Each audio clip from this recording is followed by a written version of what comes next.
Hi అండి. అందరికీ నమస్కారం.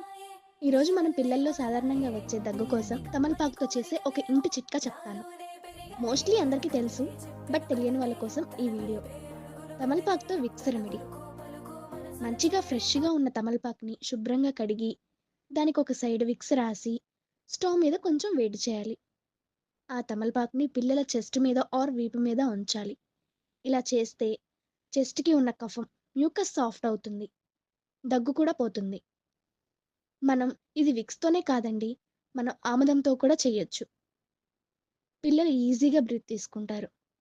ఈ కూల్ క్లైమేట్‌కి జలుబు, దగ్గు కామన్. సో, స్టార్టింగ్‌లోనే ఇలా చేస్తే డాక్టర్ అపాయింట్‌మెంట్ అవసరం ఉండదు. అండ్ ఒక సజెషన్, తమలపాకుని ఎక్కువగా హీట్ చేయకూడదు. So, thank you so much for watching this video.